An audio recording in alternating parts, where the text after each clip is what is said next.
In 1998, the Manitoba Métis Federation began negotiating their own employment and training strategy with Canada, finding new pathways to help Red River Métis people prepare for the workforce. The industry is dying on them, the trapping industry is falling apart, and the lumber industry is not as prominent as it was in the past for them to have jobs. Hopefully this will be an opportunity for them to, find that extra training they may need to get that job.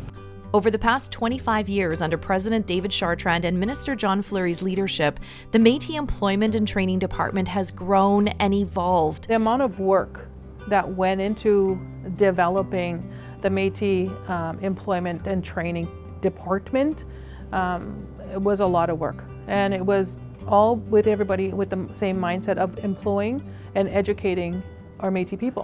When we first started out, Canada was over our shoulder constantly. We're monitoring everything we did on a monthly basis. As we showed more and more success, they began to slowly ease off a little bit, but it took years for them to step out and let us operate on our own and within our own comfort zone. And once that happened, this whole program just took right off. We've served over 40,000 individuals since I've been minister for the past 20-some years now, and it's just been a great honor to have that ability to effect change in our citizens' lives. Started in 1999, and this program truly has made a massive difference in the communities that we represent, the citizens we represent across the Red River to our homeland, all the way to the Rockies. We were one of the original departments of the MMF, and we're still here, going strong. And we are growing every day. We started with minimal staff, and now we have a lot. We started with small offices, small locations, and they've all grown. Our clients across the province. There have been quite a few over the years for me. I've been here for a long time.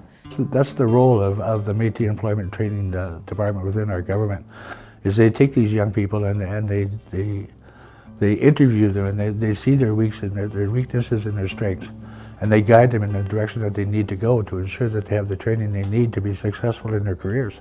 And a lot of them have gone on to great careers. I can tell you that just from personal experience of people that have worked for Métis and for construction, for instance. The program actually was run by Canada. Under the Canada Manpower, used to call it one time. You go back at older days, but no disrespect to Canada, it was an awesome failure. So after long years of negotiation, months of negotiation, Canada decided to say, okay, let's give the Indigenous governments their own opportunity, Indigenous organizations, the chance to run it themselves. Let's see. They say they can run it better. Let's see if they can. Well, lo and behold, we proved them 100%. We run it, we're actually, MMF, our program is rated the best in Canada. We have quite a few members that have been with us since the beginning on our committees, and they are like family. So they speak up, they remind us, they keep us on track, they share their visions, they are really great advocates for their regions, for their communities, and for their citizens. And they are the people, they are our grassroots. They tell us what we need and how we need to do it, and then we build our programs around that. So they're called local management boards, and they're usually a group of 7 individuals from each region, and infinity women, to sit at the grassroots level and go over the applications that come in from applicants that want to further their education and training. It's those people that put their name forward at regional meetings to be selected to represent the region at that level. Those people need a big hand as well, because their experiences bring all these clients to us and give us the opportunities to further those clients' futures. People volunteer because, one, they want to give back. And I think even the people that are on the current LACs right now, the people that are sitting on different committees that we have, I look at even the people that are in the communities, so the regions, the staff that are in the regions, the extra work that they do. I've never heard anybody sit on the LAC, or when it was the PMB and the LMBs, I've never heard anyone say, I don't think we're making a good effect, ever, and I'm wasting my time. Never. They've all enjoyed it, they've all received something from it. I think they will truly enjoy the time, and I think they're lucky to be able to sit on those LACs because they make such a big impact on people. I think through all the years, all the volunteers that have come through here, all the staff, we have such good staff. We have had staff that literally take this program to heart. It's not a job for them either. I'm so proud of the team that we have built all across the province. We have staff that are in our department who have been here for 15, 16, 20 years. You know, one girl in our department who's been in the MMF for 30 years, over 30 years. I have met so many amazing Métis volunteers, and some of them have passed on, and that's been really hard, and I hope that we're celebrating them as well. And remembering that if it wasn't for their input, we wouldn't be here today. This has been more than a department to me and to the Métis people. We have changed people's lives, we have changed generations, we've changed my life, and we've changed my friends, my family. Like, this has been way more than a job to me. This has been a life changer. I love working for the department. I honestly cannot see myself working anywhere else. I too was funded by this department for a legal assistant, and I made my way to apply here, and I have actually made my way somehow into the Employment and Training Department, which funded me, and I couldn't be more grateful, and to be able to help more people and help them get funding and watch them grow into massive jobs is just amazing.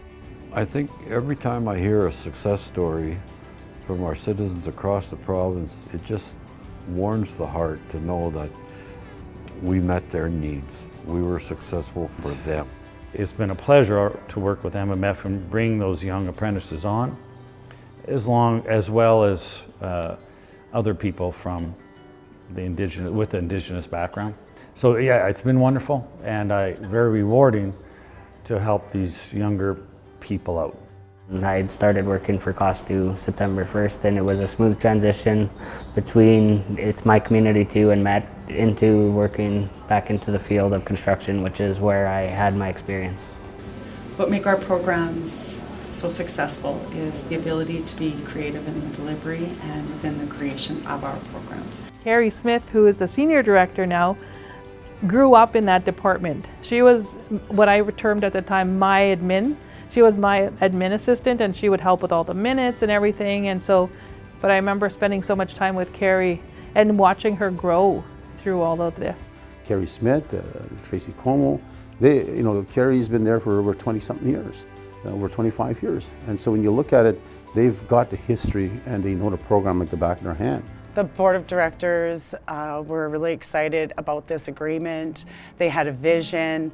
They knew that this was a program that was going to create real change for people in their lives. I just don't know if at the time we could even imagine how big this department would grow and how successful we would become. We are proud that we have the President Chartrand right there in the thick of things, and always backing all his ministers in whatever we do. And Minister Fleury is actually very, very knowledgeable in this in his portfolio, and a very quiet man, but very strong man. Our director, senior director Carrie Smith, is a prime example. She's been an anchor for the department. Anybody had any issues, they knew they could go to her and she would have an answer for them. If she didn't have it, she would have it within minutes. She wasn't afraid to say, well, I don't know, but I'll find out for you. 10 minutes later, you got your answer. Like, what more could you ask for? That devotion, that commitment to those individuals. I got to watch our president create what we see as a program today. He was instrumental in every level. He managed us at the HRD committee. He led this file nationally. And I watched him at the table negotiating this agreement with Canada. He was brave, he was bold, and he knew what he wanted. When I look at it now today, this program is ranked one of the best in this country, and I continue to applaud it. And I look forward to this program continue to exist for another 20 years, so we can continue to change the lives of thousands and tens of thousands of our people.